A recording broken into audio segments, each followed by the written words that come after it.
Hi. Hi guys, how are you doing today? My name's Sean. I'm a 28-year-old iron worker.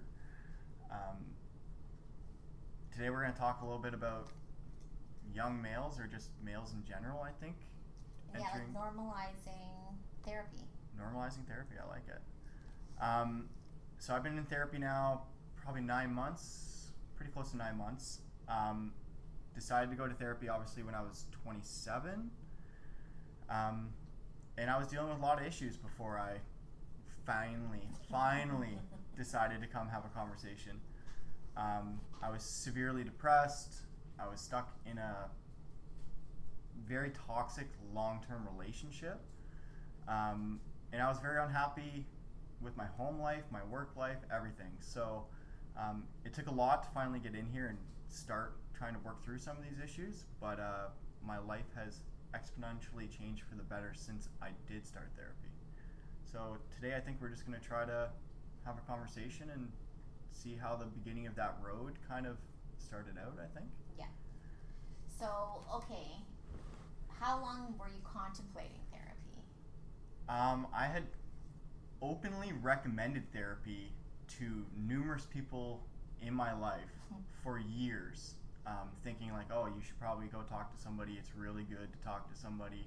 I never really had too much of a stigma about mental health and really, needing to work through some issues.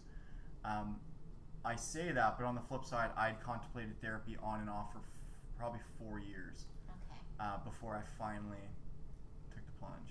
So that's interesting because I think that's a lot of people. I think a lot of people are not proactive, Yeah, I they're agree. reactive. So it's sort of like a rock bottom situation or a sense of hopelessness where you're like, okay, I gotta do something. But then that at that point, sometimes it's hard to motivate yourself to do something. Yeah, I think once you get to that level, procrastination becomes like a reality. So, um, 1 minute you can be motivated to seek out help, and then it's like, okay, well, I'll make the phone call in half an hour, and then next thing you know, it's been 3 weeks. Right. Um, yeah, it took a little while for me to get here. Well, because I get a lot of that, like, I get a lot of people, they'll message me and they're reaching out, but it takes forever to actually book that first appointment. Well, it's a commitment. Right. Like it's a serious commitment, and I think in my situation there was a long time where in the back of my mind I knew I needed to talk to somebody. I knew there was some stuff that needed to be addressed, needed to be worked through. Um, but on the flip side, I was like, no, I'm good. I'm not that bad. And I tend to say that a lot. And typically, if I say I'm not that bad, I'm in pretty rough shape.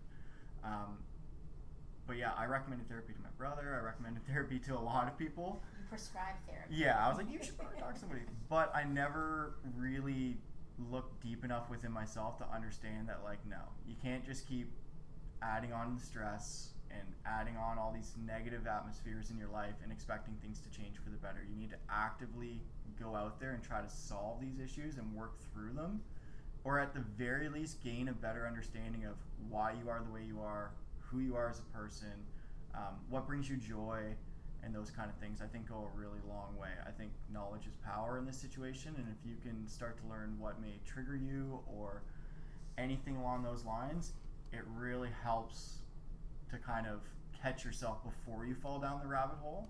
Right. And that's the beginning of change, in my opinion. Exactly. So when you came, and I think, what was it after? Was it the first session I gave you the book, or the second? I believe it was the second session. So the first session, I remember showing up and like I was sweating profusely. I've dealt with a lot of social anxiety for a very long time. I didn't Right. know what to expect. So for me, a lot of the anxiety I deal with on a daily basis is all the lead up to something. Once I'm in the middle of it, it's never nearly as bad as my brain has twisted it to be. So what made you come back, I guess? Honestly, I was driving home and I'm not gonna lie, I almost felt high. I felt like Wow. there was an unbelievable weight lifted, and I mean, our first session was very interesting. Like, it was just an unload. Like, anything and everything that I could possibly think of in my brain just came spewing out of my mouth, and it was a massive stress relief. And I think once I understood what verbalizing these emotions, or at least attempting to, could do for me, then it was kind of like, okay, like, this is something we need to actively pursue, and like, don't hold back. Like, if you're gonna do it, take it seriously. I think a lot of people think they can go talk to their therapist and their therapist is gonna fix them. No, I think a lot of it has to do with, like, they'll help guide you and they'll help ask the right questions, but you need to look within yourself and do that work on your own. Right. Exactly. So then, okay, so I gave you the book, and in Sean's case, I wanted him, because it was pertinent to what he was going through at the present time, I wanted him to read the last chapter first and then work backwards. Yeah. So how was that? I read the last chapter. Honestly, it was like you wrote the book for me, realistically. I get that a lot. Yeah, so like, it was very fitting. I actually read it and then put it down and then picked it back up again and reread it. And it was eye-opening, because it's really interesting when you get into that state of mind and you feel like nobody could possibly understand. Nobody knows where you really are. You don't even know how deep down you are in a lot of situations. And then you read something that's so perfectly fitting and you go, oh no, there's a lot of people out there that get it. There's a lot of people out there that are going through this. And it's like, well, let's do something about it. And tell me, that I got a kick out of Sean's ex-girlfriend actually, what did she call it? A breakup guide. Yeah, so I left the book on the table. Like, it wasn't like I was trying to hide anything. It was just, it's like, it's there if you want to read it.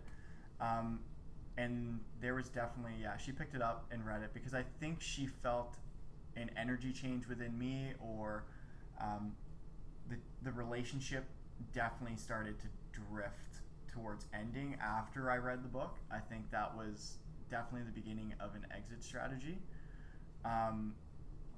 So she read it because she was like, okay, what obviously sparked the change, and then approached me with the, it's a breakup guide. And I want to say that it is not a breakup guide. It's really, that's interesting, because especially that chapter, it had all to do with making sure that you were 100% happy within yourself prior to looking for a relationship. Yeah, I agree. I think that was the biggest one, is too many people put the responsibility on their partner to make them happy. Right. And that's dooming your relationship to fail. It's too much stress on both of you. So in a perfect world, you want two people that are emotionally, mentally mature, able to have those conversations, and are happy on their own, that choose to be together. And I find that's funny, because as a society, I think we have it all wrong. Like, we search for a lot of things. We don't look for that equal balance. I would agree. Yeah. And I think that's a recipe for disaster. Yeah. I think in my case especially, like, I know that, I spent a lot of time looking for something, hobbies. In my case, I drank a fair bit. Anything. I was going to talk about that. Yeah. Because, like, the vast difference. Well, they can't see you. Next time we'll try to do, like, a little bit of it live, but they can't see the transformation. But it's a major transformation.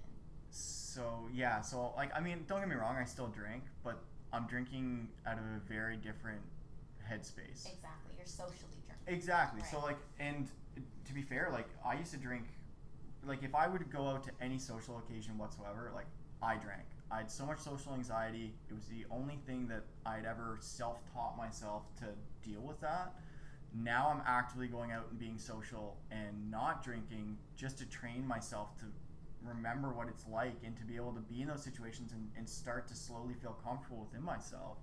So there's a big difference. I mean, just getting rid of one seriously toxic element in my life, I've dropped 40 pounds in weight, honestly, without putting much effort into it at all. Well, I think you are, but you're not even noticing Yeah, the effort. yeah, Because maybe. you started running. I started running, but I only ran for like a month. I haven't ran in forever. Okay. So like I was running a lot, but I think a lot of that was, I was still looking for something. So like the relationship ended, and I felt better. I felt relief, but it was almost like a borderline manic state. Like it was such a hard switch from being so trapped, so confined, to all this freedom. And keep in mind, they were living together. Yes, we were living together. We had been dating for 7 years. Sorry to interrupt, but I want to preface this also by I asked Sean when did he know that it wasn't going to work out, and do you want to answer without spitting out your water? I believe my answer was like a year in. No, you said 6 months. 6 months. 6 months. Yeah, it was 6 months in. So he knew 6 months in and proceeded for the 6.5 years after. Yeah, 6.5 years. Almost 7 years. No, just over 7 years, I think. 3 breakups. Got back together 3 times. Not this time. Not this time.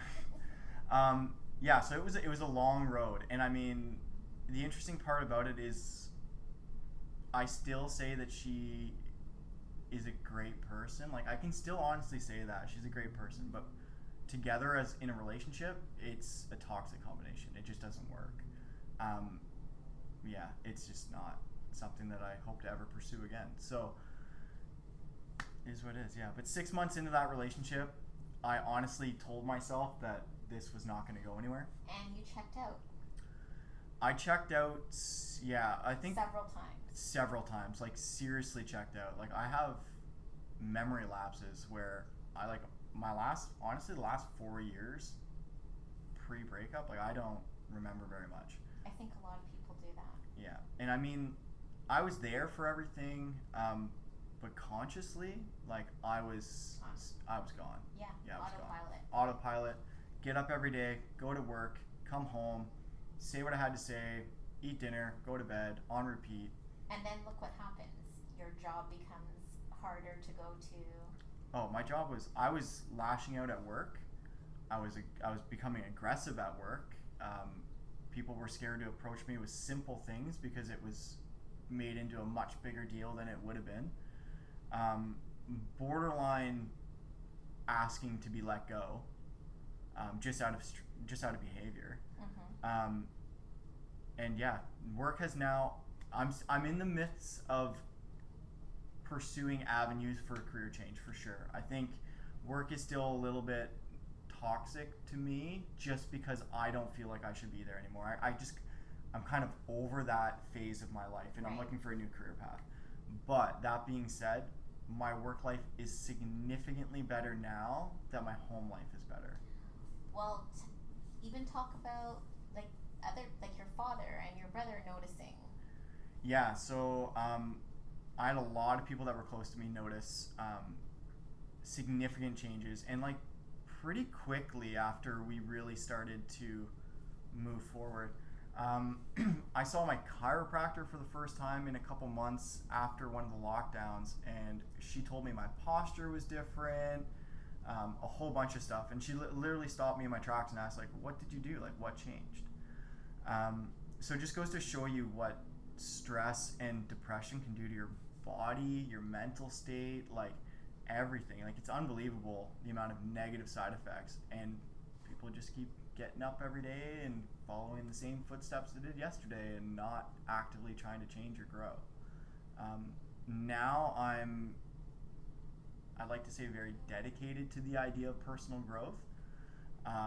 If I notice something that triggers me, I stop before I get to that point, and I like to be able to step back and analyze the situation and be like, why is this triggering?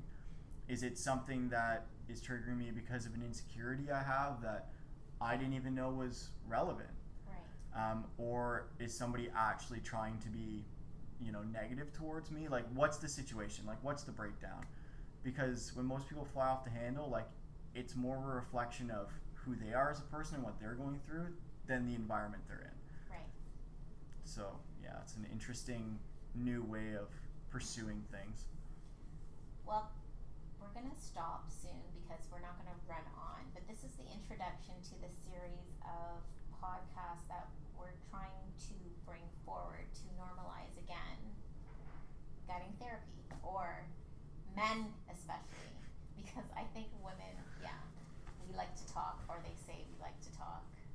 I mean, I was brought up in a house full of, big, strong construction workers. I mean, we're iron workers, so like we're kind of badass. Right. And it's not that my parents ever frowned upon talking about your feelings. So you're like, wait, is it like a Tony Soprano? A little getting bit. therapy? I mean, like a little bit. Low? Yeah, like, and it's one of those things where it's just like, it was never frowned upon, but like, honestly, genuinely being able to express yourself was never really taught. Exactly. And And I think a lot of households are like that, regardless of the background. I was raised pretty much like that, like you're stoic, Exactly. Yeah. Just get on with it. And I was surrounded by a bunch of alpha males, and from a very young age, I wanted to be a part of that club. So it's just like, okay, well, let's do what we have to do to get there. And then, once you get to the destination, you realize, the resort's old and broken down, and it's gonna be a horrible vacation. And we could also quickly talk about how much you were attracting after you told people you were in therapy. Yeah. So I noticed a lot of people that were very interested in pursuing or starting a relationship with me after they realized that I was in therapy. I'm not gonna lie, it was staggering and shocking. It wasn't expected.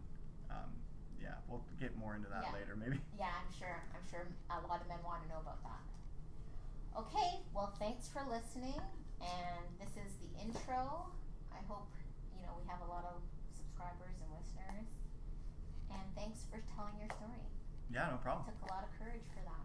Hopefully, we'll be back here soon, and Yep, now that we're opening up. yeah, exactly. We can literally So, take that literal. yeah.